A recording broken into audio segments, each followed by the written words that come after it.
আল্লাহ জানিয়ে দেন যে আপনি এখন এখান থেকে বের হয়ে যান। হযরত আলীকে তার বিছানায় তিনি শুয়ে রাখেন, তিনি চাদর মুড়ি দিয়ে শুয়ে থাকেন। আল্লাহ রাসূল ওখান থেকে নিরাপদে বের হয়ে যান।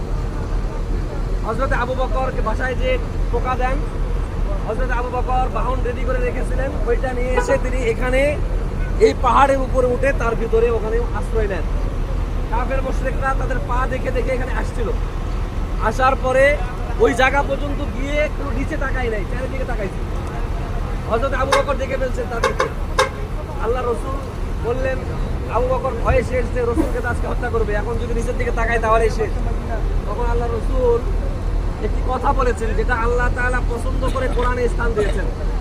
যে কথাটা ছিল লা তাহজান ইন্নাল্লাহা মা'ানা। আল্লাহ বলছেন যে হে আবু বকর চিন্তিত হয়ো না, আল্লাহ আমাদের সাথে আছে, আল্লাহ আমাদেরকে রক্ষা করবে। কারণ আল্লাহ তো আগেই বলেছে। ওইদিকে আলীকে ওখানে রেখে আসছেন, ওকে বলছে যে সামনে রাত সকাল হবে, তোমার কাছে আমার কাছে যে আমানতগুলো মানুষ দিছে, সেই আমানতগুলো তুমি মানুষকে পৌঁছে দিয়া অমুক দিন মদিনায় আমার সাথে দেখা করবে। হযরত আলী বলেন যে আমার সারা জীবনের সবচেয়ে শান্তিদায়ক ঘুম আমি ওই রাতে পাই। কারণ আমি জানি আমার কোনো বিপদ নাই। আল্লাহ রাসূল বলেছেন যে আমাকে এই রাতের পরে আমি মদিনায় আল্লাহ রাসূলের সাথে দেখা করবো, আর এর আগে কোনো দুশ্চিন্তা নেই। ওই দিন যে আল্লাহ রাসূল এখানে এসেছিলেন, এটা ছিল তার জীবনের অন্যতম একটি ঘটনা। নিজের মাতৃভূমি, নিজের জন্মভূমি, মায়ার ভূমি, স্বপ্নের ভূমি, ভালোবাসার ভূমি ত্যাগ করে আরেক এলাকা, অপরিচিত জায়গায় হিজরত করতে এসে হিজরা রোড দিয়ে আমাদের ইব্রাহিম খলিল রোডের পাশের রোড, ওই রোড থেকে তিনি বের হয়েছেন, এখানে এসে আত্মগোপন করেছিলেন এই পাহাড়ে। এরপরে কাফেররা চলে গেলে এখান থেকে তিনি বের হয়েছেন, মদিনা তিনি চলে গেছেন। এই যে তিনি গেলেন, এইটাতে এসে যখন ধরা পড়বেন, এই সময় ওই যে কবুতর আর মাকড়াসা জাল বিছিয়ে দেয়, কবুতর ডিম দেয়, ফলে তারা এখানে আর কোনো ধরনের সন্দেহ করতে পারে না যে এখানে তারা লুকাইছে। এই অত্যন্ত আল্লাহ রাসূলের জীবনে অন্যতম একটি ঘটনা এটি, যেটি যতগুলো পৃথিবীতে আল্লাহ রাসূলের ইতিহাস লেখা হয়েছে প্রায় সব কিতাবেই এই ঘটনাটা উল্লেখ আছে। এখানে আমরা দেখলাম যে আসলে আল্লাহ রাসূল এই দিক দিয়ে এই হিজরা রোড দিয়ে আসছেন। আমরা দেখতে পাচ্ছি যে অনেকে হিম্মত করে, হয়তো এটা একা একা হবে না, এটা একা একা এতগুলো লোক একসাথে হবে না। কেউ যদি উপরে উঠতে চান, ট্যাক্সি ভাড়া হয়তো খুবই কম। এখানে এসে 5-7 ঘন্টা সময় নিয়ে এসে একবারে ওঠা যায় না, দেখবেন যে 5-7 তলা উঠছে আবার চলে শেষ হয়ে যাবে। এখানে উঠলে আস্তে আস্তে আস্তে আস্তে অদ্ভুত যেতে হবে, নামার সময় সহজ এবং পর্যাপ্ত পরিমাণ দুধ এবং পর্যাপ্ত পরিমাণ পানিও সাথে নিয়ে উঠবেন। মাঝে গিয়ে কিন্তু আমাদের গলা শুকে যাবে। আমরা এখানে দোয়া করি, আল্লাহ রাসূলের বিজড়িত স্থান, আমরা সবাই একটু দোয়া করি। আল্লাহ তাআলা এই স্থানগুলো আমাদেরকে দেখাচ্ছেন, সচক্ষে দেখতে পাচ্ছি। আমাদের নবী, মায়ার নবী, প্রাণের নবী, ভালোবাসার নবী, এখানে তিনি তার নিজের জীবনের অন্যতম একটি ঘটনা ঘটেছে। আল্লাহ তাআলা আমাদের সবাইকে আল্লাহ রাসূলের পদাঙ্ক অনুসরণ করে আল্লাহ রাসূল যেভাবে আল্লাহর কাছে প্রিয় হয়েছেন, আমাদেরকেও আল্লাহ তাআলা তেমন প্রিয় বানান। সবাই বলি আমিন, আল্লাহুম্মা আমিন। ربنا ظلمنا أنفسنا وإن لم تغفر لنا وترحمنا لنكونن من الخاسرين. ربنا آتنا في الدنيا حسنة وفي الآخرة حسنة وقنا عذاب النار. رب العالمين আল্লাহ তোমার প্রিয় ভূমি, আয় আল্লাহ সবচেয়ে সম্মানিত ভূমি, সবচেয়ে মর্যাদাপূর্ণ ভূমি, আয় আল্লাহ মক্কা মুকাররমায় আমাদেরকে তুমি এনেছো আল্লাহ।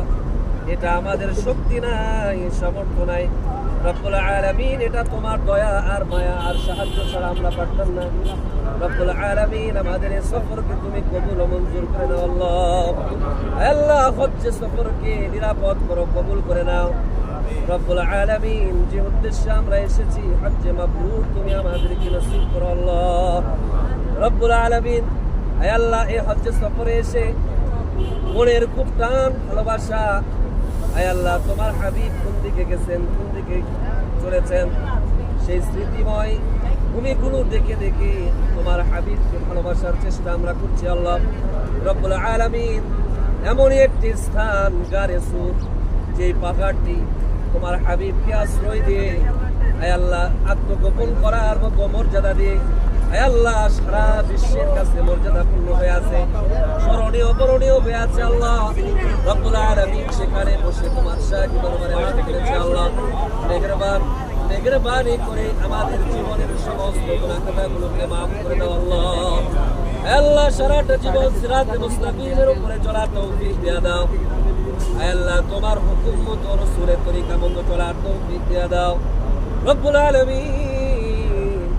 আয় আল্লাহ, এই যে আবু বকর রাদিয়াল্লাহু তাআলা আনহু রাসূলের যে সফরের সঙ্গে হয়েছিলেন, অন্যান্য সাহাবায়ে কেরাম সবাই এটা নিয়ে তারা আয় আল্লাহ গর্ব করতেন আর মনে মনে ভাবতেন আবু বকরের জায়গায় যদি আমি থাকতাম, সেই সফরে যদি আমি অংশগ্রহণ করতাম, আমাদেরও আশা ছিল আল্লাহ আমরা যদি রাসূলের সফর সঙ্গী হতে পারতাম।